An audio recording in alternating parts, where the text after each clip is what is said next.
السلام علیکم، diary house میں خوش آمدید۔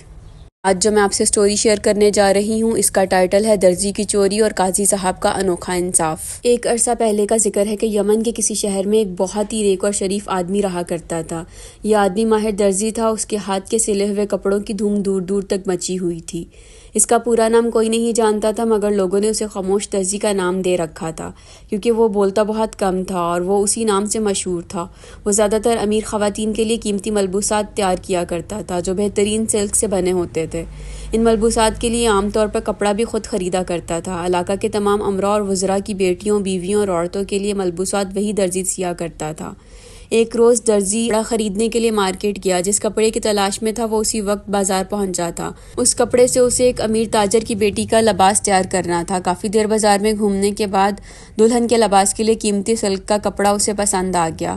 اس نے کپڑا خریدا اور اپنی سواری میں رکھ لیا۔ یہ ہاتھ گاڑی ایک لکڑی سے بنی ٹرالی نما چیز تھی جس میں لوگ اپنا سامان رکھا کرتے تھے۔ ہاتھ گاڑی میں اپنا سامان رکھنے کے بعد درزی اپنی پسند کا کوئی دوسرا کپڑا تلاش کرنے لگا، مگر جب وہ دوسرا کپڑا خرید کر اپنی ہاتھ گاڑی کی جانب مڑا تو وہ غائب تھی۔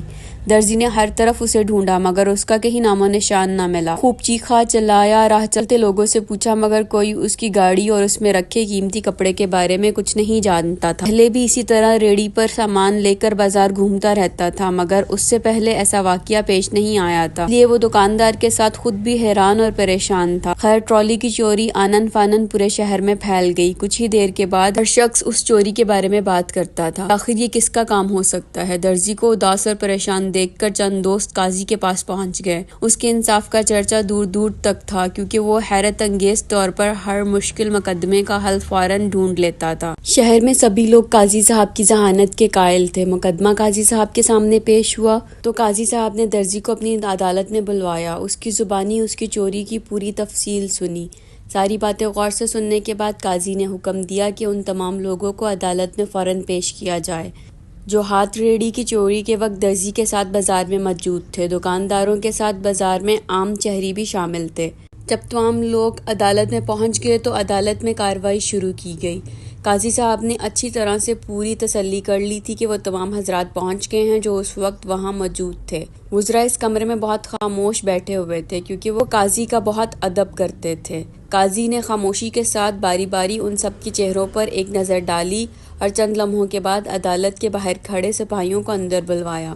لہٰذا تمام سپاہی فوراً قاضی صاحب کے سامنے حاضر ہوئے۔ قاضی نے سپاہیوں کو حکم دیا کہ بازار کے چوک میں لگے محافظ مجسمے کو گرفتار کر کے یہاں لایا جائے کیونکہ اس نے اپنی ڈیوٹی صحیح طرح نہیں انجام دی۔ اس کی موجودگی میں یہ چوری کیسے ہو گئی؟ وہ مجسمہ اس وقت کے مشہور ایک سپاہی کا تھا جو بڑا فرض شناس تھا اور ایمانداری کے ساتھ اپنی ڈیوٹی سر انجام دیا کرتا تھا۔ اس نے بڑے نامی کرامی چوروں کو گرفتار کر کے زندان میں پہنچا دیا تھا، جس کی وجہ سے اس کے مرنے کے بعد حکومت نے اس کا مجسمہ بنوا کر بازار کے چوک میں یادگار کے طور پر نصب کرا دیا تھا تاکہ اس کی خدمات کو خراج تحسین پیش کی جا سکے۔ مگر اب قاضی صاحب نے اسی پتھر کے مجسمے کی گرفتاری کا حکم دے دیا تھا، جسے سن کر تمام سپاہی حیرت اور حیرانگی سے قاضی صاحب کے منہ کی طرف دیکھنے لگے۔ بالآخر ان سپاہیوں میں سے ایک نے ہمت کر کے پوچھا، قاضی صاحب ایک پتھر کے مجسمے کو گرفتار کرنے کا حکم دے رہے ہیں؟ قاضی صاحب بولے کہ ہاں، میں اسی پتھر کے مجسمے کو گرفتار کرنے کا حکم دے رہا ہوں اور میرے حکم کی فوراً تعمیل کی جائے۔ قاضی صاحب کا حکم سن کر سپاہی بازار کی طرف روانہ ہو گئے اور چوک میں نصب محافظ سپاہی کے مجسمے کو رسیوں سے باندھ کر عدالت میں اٹھا کر لے آئے۔ عدالت میں موجود لوگ مجسمے کو رسیوں سے جکڑا ہوا دیکھ کر ہنسنے لگے اور ایک دوسرے سے سرگوشیاں کرنے لگے کہ شاید قاضی صاحب پاگل ہو گئے ہیں۔ خود درزی بھی یہ صورتحال دیکھ کر ہنس پڑا۔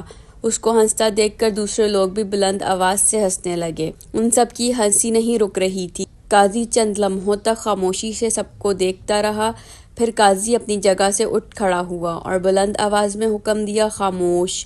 عدالت کی کارروائی شروع ہو چکی ہے۔ سب لوگوں نے قاضی صاحب کے چہرے پر اچھائی سنجیدگی کو دیکھا کہ وہ ایک دم خاموش ہو گئے، کیونکہ وقت کی نزاکت کو محسوس کر کے خاموش رہنے میں ہی عافیت تھی۔ سب لوگ جانتے تھے کہ اگر وہ سب یوں ہی ہنستے رہے تو قاضی صاحب ان کے خلاف کوئی سخت حکم جاری کر سکتے ہیں۔ جب عدالت میں موجود سبھی حضرات خاموش ہو گئے، قاضی صاحب نے کہا کہ تم سب لوگوں نے عدالت کی توہین کی ہے، لہٰذا تم سب کو جرمانہ ادا کرنا پڑے گا۔ اب تمام لوگ اپنی اپنی گردنیں جھکا بیٹھے تھے کہ دیکھتے ہیں کہ قاضی صاحب ان کے لیے کیا سزا تجویز کرتے ہیں۔ کچھ دیر سوچنے کے بعد قاضی صاحب نے کہا، تم سب کو جرمانہ کیا جاتا ہے کہ تم میں سے ہر ایک کو عدالت میں اپنے کپڑے کا ایک ایک ٹکڑا جمع کرانا ہوگا۔ عدالت میں موجود لوگوں نے قاضی صاحب کی طرف سے انوکھی سزا سن کر سکون کی سانس لی۔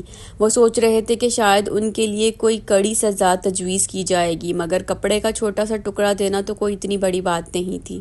عدالت کے سپاہی ہر ایک کے پاس جا کر کپڑے کا ٹکڑا اکٹھا کرنے لگے۔ کسی نے اپنے لباس کا ٹکڑا پھاڑ کر دیا اور کسی نے اپنا رومال جرمانے کے طور پر پیش کیا۔ درزی بڑے غور سے اس ساری کارروائی کو دیکھ رہا تھا، لیکن اس کی سمجھ میں کچھ نہیں آ رہا تھا کہ کپڑے کے ایک چھوٹے ٹکڑے کی سزا کچھ بھی نہیں ہے۔ وہ قاضی صاحب کی عقل پر ماتم کرنا چاہتا تھا، مگر پھر خاموشی سے ساری کارروائی کو دیکھتا رہا۔ جب سب کے کپڑے جمع ہو گئے، قاضی نے درزی کو آگے بلایا۔ درزی نے سب کپڑے اس کے سامنے رکھ دیے اور پوچھا کہ تمہارا چوری شدہ کپڑا ان میں موجود ہے؟ درزی ان کپڑوں کو غور سے دیکھنے لگا، پھر اچانک زور سے چلایا، یہ کپڑا ہے۔ اس کی نظر ایک شخص کے ہاتھ میں دبے چھوٹے سے سل کے کپڑے پر پڑی، جسے وہ سپاہی کو پیش کرنے کے لیے جا رہا تھا۔ درزی نے کہا، اسی کپڑے کا ٹکڑا ہے جو میرے پاس سے چوری ہوا تھا۔ دکاندار نے مجھے بتایا تھا کہ اس ڈیزائن کا کپڑا تمہیں کہیں نہیں ملے گا، کیونکہ اس کا دوست ایک قریبی ملک سے ایک ہی لباس کا کپڑا لے کر آیا تھا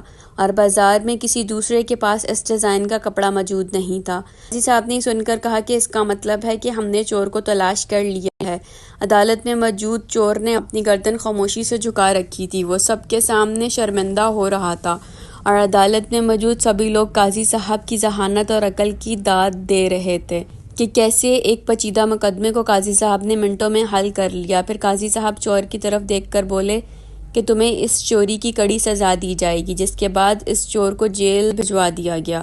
پھر قاضی صاحب نے محافظ سپاہی کے مجسمے کو واپس بازار میں پہنچا دینے کا حکم دیا تاکہ وہ مجرموں کو پکڑنے میں سپاہیوں کی مدد کر سکے۔ قاضی صاحب کے حکم پر سپاہیوں نے سپاہی کے مجسمے کو اٹھایا اور بازار میں اسی جگہ پر نصب کر دیا۔ مجھے امید ہے آپ لوگوں کو یہ کہانی ضرور پسند آئی ہوگی۔ کل پھر آپ کی خدمت میں حاضر ہوں گی ایک نئی کہانی کے ساتھ۔ تب تک کے لیے اللہ حافظ۔